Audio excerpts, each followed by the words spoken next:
This is a short video I'm putting together of some of the recent upgrades I did to my rock buggy right here. Some of the upgrades are performance related and some of them are purely cosmetic. The first thing you're going to notice about my buggy that's different is that it's not blue anymore. I had a really nasty rollover on chutes and ladders in Sand Hollow, and it destroyed all of my skins, it destroyed my roof, destroyed my hood, destroyed my grill, did a lot of damage to this. So, I was going to do it over. That navy blue, it looked really dirty all the time. It seems like just dust stuck to it, and it looked dirty all the time. So figured it was time to change colors, and I went orange this time.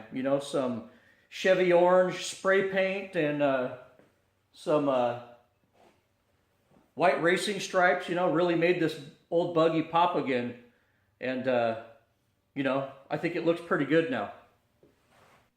And by popular demand, I kept this buggy a Cadillac. I ditched the 80s era Eldorado grill and hood and went with a more modern grill. The hood on this is taken from a Subaru in my local junkyard, and I modified it to fit my buggy. And yes, the cowl induction is not fake, it's real, it actually works. I think this hood's from a WRX or something. Anyways, it's a pretty cool hood. Cut it up, modified it a little bit, and goes right on my buggy. The rear also gets a modern Cadillac emblem. I pried this off of a vehicle in the junkyard. Those who follow me know that I threw in a new 383 stroker to replace the old tired 383 that was in here before. This is an all-roller, forged internals, and it's built to favor low-end torque. It's built on a 4-bolt main, one-piece rear main seal block. I also ditched the old GM TBI system in favor of the Holley Sniper EFI system. It took a few trips out to get everything all dialed in, and fully breaking the new motor. But I did lots of data logging, and with the help of Holley support, everything's about perfect now. It's a super easy system to install and tune.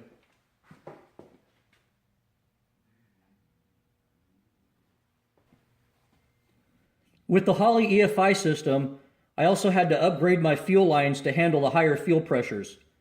I went kind of overboard with this and used braided AN high pressure fuel hose connected to my hard lines with swage lock fittings. I know it's way more than I'll ever need, but that's how I roll. The Sniper throttle body was also making this annoying whistling sound at higher RPMs. This Canton Racing spacer completely eliminated that whistle, and I think it keeps the throttle body a lot cooler too. Which is important with the Sniper because the computer control module is part of the throttle body and you don't want it getting too hot. So basically, this Canton spacer right here, it doesn't add a lot of height overall, which is good, but it does a really good job of insulating the throttle body from a hot intake, and it completely eliminates that whistling noise if you're experiencing it.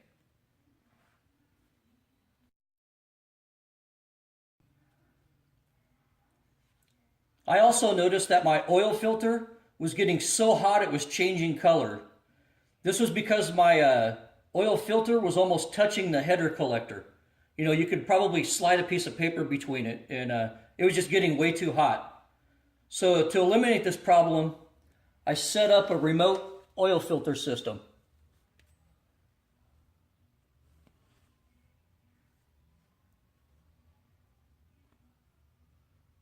With all AN lines.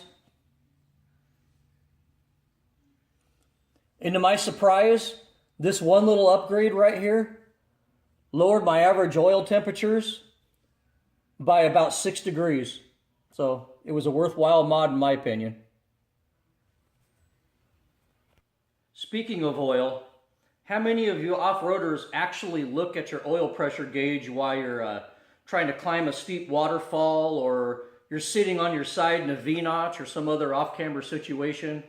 Well, I have a very accurate mechanical oil pressure gauge in my buggy, and found that my oil pressure drops sometimes to almost zero when I've been off camber for a long time, or I'm on a huge descent, sitting there with my tires up on the top of a waterfall for a while, you know, and, you know, even baffled oil pans don't help the rock crawler that much because, you know, it takes a long time to recover the oil pressure once you lose it anyways, especially with those baffled designs. So, you know what, there's another solution for us. My solution was to install a 3-quart AccuSump.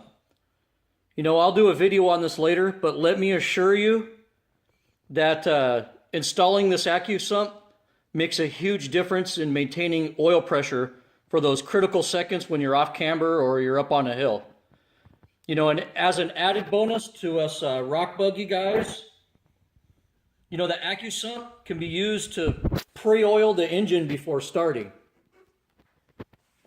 You know, let's face it, rock buggies often sit in a garage for long periods of time between use, you know, between when you go on trips. And it's nice to be able to prime the engine with oil before starting it back up.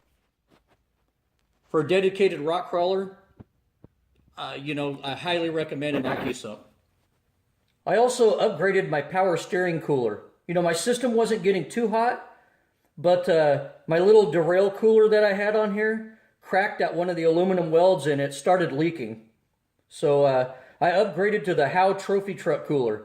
Amazingly, this little cooler's lowered my fluid temps by almost 6 degrees. You know, it's pretty expensive and probably not necessary, but it cools better than my old unit did, so it's still worth it to me. The quality is exceptional. I don't really have any steering issues though, since I stopped buying those crappy PSC pumps and moved to a Howl power steering pump. Even though the Howl pumps are about $200 more than the PSC pumps, this Howl pump has lasted me 5 years, and I couldn't get a PSC pump to even survive 1 year. So the added cost of the Howl pump is definitely worth it in the long run. I just don't think PSC, you know, they make some good products, but I just don't think their pumps are one of them. I also changed my suck-down winch setup.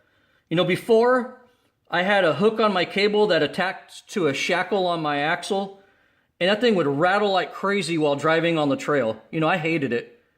Now I've fallen in love with the soft shackles that they have out now. You know, and I attach a winch line thimble to the soft shackle, and I use this for my suck down now. You know, this setup is totally silent and can easily be removed when I want to use the winch for recovery purposes. I really like this setup so far. Another great upgrade I made to my buggy is my skid plate. You know, I had an aluminum skid plate for years, and that thing stuck to rocks like Velcro. I mean, it was horrible. You know, in my opinion, aluminum skid plates have no place in serious rock crawling. You know, when I switched to a steel skid plate backed with that UHMW or whatever it's called, that plastic.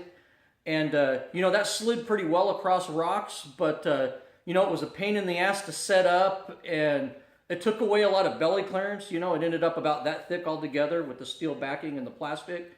And, you know, I hate to say it, but the stuff gouged really bad on really sharp rocks in places like Ridgecrest. And, you know, that wasn't an ideal solution for me either, but I finally found the ideal solution. Finally, this year I switched to a 3/16" thick AR400 plate. You know, this is the same stuff that bulletproof armor and shooting range target plates are made out of. You know, let me tell you, this stuff slides over rocks like a greased weenie, and it's tougher than shit too.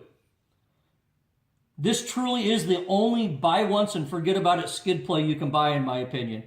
This stuff is so tough, you need to use a mag drill to put holes in it. This stuff is just awesome. I also redid the rock lights on this buggy. See, I got some under the hood lighting in there so I can kind of see what's going on. If I need to do some trail repairs at night. And it kind of looks cool from the front.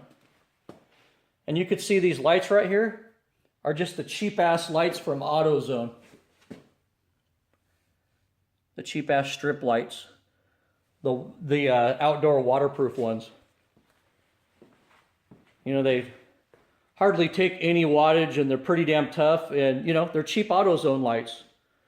Who cares if they go out and break? Who cares if I rip them off on the trail? I certainly don't. But I have rock lights now, and I didn't spend a lot on them. Also, just wanted to give you an update. I've been running the 42-inch Trepadors for about a year now, the sticky Treps, and man, I'm impressed with these tires.